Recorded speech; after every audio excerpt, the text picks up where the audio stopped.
Motor vehicle ഡിപ്പാർട്ട്മെൻറ്റിലെ ഉദ്യോഗസ്ഥന്മാർ, എൻഫോഴ്സ്മെൻറ്റിൽപ്പെട്ടവർ, പ്രത്യേകിച്ച് എൻഫോഴ്സ്മെൻറ്റിൽപ്പെട്ട ആളുകൾ, അതുപോലെ പോലീസ് ഉദ്യോഗസ്ഥർ, നമ്മൾ വളരെ പറയുന്ന ശ്രദ്ധേയമായ ഒരു കാര്യമാണ്. നമ്മുടെ നാട്ടിൽ വാഹനങ്ങളിൽ കൂളിംഗ് ഫിലിം ഒട്ടിക്കാൻ പാടില്ല എന്നൊരു ധാരണയുണ്ടായിരുന്നു. അങ്ങനെയാണ് പറയുന്നത്. പക്ഷേ അതിൻ്റെ പേരിൽ പലപ്പോഴും ആളുകളെ വഴിയിൽ പിടിച്ചു നിർത്തി ഫിലിം വലിച്ചു കീറുന്ന പോലെയുള്ള രംഗങ്ങളുണ്ടായിരുന്നു. അതൊരു ഇൻസൾട്ടിംഗ് ആയിട്ടുള്ള, അപമാനിക്കപ്പെടുന്ന തരത്തിലുള്ളൊരു ആക്ടിവിറ്റിയാണ്. അതുകൊണ്ട് ബഹുമാനപ്പെട്ട ഹൈക്കോടതിയുടെ വിധി കൃത്യമായി നിങ്ങൾ പാലിക്കണം. ഫിലിം ഒട്ടിക്കാൻ ഹൈക്കോടതി അനുവാദം തന്നിട്ടുണ്ട്. ഫ്രണ്ട് ഗ്ലാസ്സിൽ 70% വിസിബിലിറ്റിയും സൈഡ് ഗ്ലാസുകൾ 50% വിസിബിലിറ്റിയും മതി എന്ന് കോടതി പറഞ്ഞിരിക്കുകയാണ്. ബഹുമാനപ്പെട്ട കോടതിയുടെ ഉത്തരവ് കൃത്യമായി പാലിക്കണം. അതിൻ്റെ പേരിൽ ഇനി ആളുകളെ ഫിലിം വലിച്ചു കീറുക അങ്ങനെയുള്ള കാര്യങ്ങൾ ചെയ്യാൻ പാടില്ല. തീരെ വളരെ ഡാർക്കായിട്ട്, അകത്തിരിക്കുന്ന ആളിനെ ഒരു തരത്തിലും കാണാൻ പറ്റാത്ത വിധത്തിൽ ഡാർക്കായിട്ട് ഫിലിം ഇട്ടിട്ടുണ്ടെങ്കിൽ നിങ്ങൾക്ക് ചെല്ലാനടിക്കാം. ആളുകളെ ഉപദ്രവിക്കരുത്. പ്രത്യേകിച്ച് ഗർഭിണികൾ, കുഞ്ഞുങ്ങൾ, മുലയൂട്ടുന്ന കുഞ്ഞുങ്ങൾ, ക്യാൻസർ രോഗികൾ, അതുപോലെ വാർദ്ധക്യത്തിലെത്തിയവർ, ഇവർക്ക് അസഹനീയമായ ചൂടാണ് ഈ കണ്ണാടിയിലൂടെ.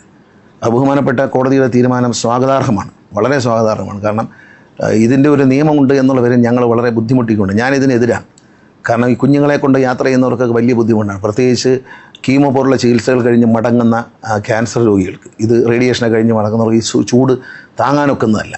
അപ്പോൾ അതിന് ഒരു വെയിലിങ്ങനെ താങ്ങാനൊക്കാത്തതുകൊണ്ട് പലരും ടൗവലൊക്കെ തൂക്കിയിടുകയാണ്. അപ്പോൾ ഇത് കണ്ടതുകൊണ്ടാണ് ഞാൻ മന്ത്രിയായി വന്നതിന് ശേഷം ഇത് വലിച്ചു കീർക്കുന്ന നടപടികൾ നിർത്തണം, റോഡിൽ അത്തരം സീനുകൾ ഉണ്ടാക്കരുതെന്ന് നിർദ്ദേശം നൽകിയിരുന്നു. പക്ഷേ അപ്പോഴാണ് ബഹുമാനപ്പെട്ട ഹൈക്കോടതിയുടെ വ്യക്തമായ വിധി ഉണ്ടായിട്ടുണ്ട്. ആ വിധി അനുസരിച്ച് ഫിലിം ഒട്ടിക്കാം. വളരെ ഡാർക്കായി ഫ്രണ്ട് ഗ്ലാസ്സിലും എല്ലാം കറുത്ത പേപ്പറൊക്കെ ഒട്ടിച്ചിട്ട് അങ്ങനെ പോകുന്നവരെ നിങ്ങൾക്ക് പിടിക്കാം, ഫൈൻ അടിക്കാം, അവരെ കൊണ്ട് അത് റിമൂവ് ചെയ്യാം. അവിടെ വെച്ച് റോഡിൽ വെച്ചല്ല, അവർ റിമൂവ് ചെയ്ത് കൊണ്ട് കാണിക്കാൻ ആവശ്യപ്പെടാം. അല്ല, നിങ്ങൾ റോഡിൽ വെച്ച് ഒരു കാരണവശാലും ഉദ്യോഗസ്ഥർ, എൻഫോഴ്സ്മെൻറ്റ് ഉദ്യോഗസ്ഥരും ഫിലിം വലിച്ചു കീറുകയോ അത്തരത്തിലുള്ള ഒരു ആക്ടിവിറ്റിയും ചെയ്യാൻ പാടില്ല. നിങ്ങൾക്ക് ചെല്ലാൻ കൊടുക്കാം. ചെല്ലാൻ കൊടുത്തു കഴിഞ്ഞാൽ ഈ വണ്ടി തിരിച്ച് ഈ വളരെ ഡാർക്കായിട്ടുള്ള ഫിലിം ഒട്ടിച്ചിട്ടുണ്ടെങ്കിൽ അത് ഇളക്കിയിട്ട് കൊണ്ടുവരാം. ഇതിനൊരു മീറ്ററുണ്ട്, അതിന് അളവ് നോക്കണം.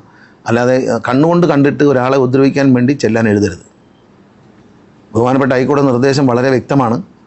അപ്പം 50% വരെ വിസിബിലിറ്റി സൈഡിൽ നിന്ന് മതി. അപ്പം ഈ വെയിലൊന്ന് കട്ട് ചെയ്ത് കിട്ടും. ഞാൻ ഈ പറഞ്ഞവരെ കുറിച്ച് ഓർക്കണം. നമ്മുടെയൊക്കെ വീട്ടിൽ ഇങ്ങനെയുള്ളവരുണ്ടാവും, കുഞ്ഞുങ്ങളുണ്ടാവും, വാർദ്ധക്യത്തിലെത്തിയവർ കാണും, അല്ലെങ്കിൽ എന്തെങ്കിലും ക്യാൻസറിനടിമപ്പെട്ടവർ കാണും. അവർക്ക് പല ആശുപത്രിയിൽ നിന്നൊക്കെ മടങ്ങുമ്പോൾ ഇത് വലിയൊരു ബുദ്ധിമുട്ടാണ്. അതുകൊണ്ട് ബഹുമാനപ്പെട്ട കോടതിയുടെ തീരുമാനം വളരെ വളരെ സ്വാഗതാർഹമാണ്.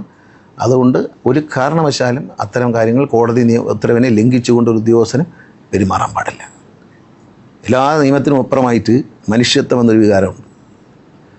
തട്ടിപ്പ് നടത്താൻ വേണ്ടി ഫുൾ ക്ലാസ് കൂട്ടിച്ചു പോകുന്ന ആൾക്കാരെ നമുക്ക് പിടിക്കാം. പക്ഷേ മനുഷ്യൻ്റെ, സാധാരണക്കാരൻ്റെ ആവശ്യമാണ് ഈ വെയിൽ കൊള്ളാതിരിക്കുക എന്നുള്ളത്.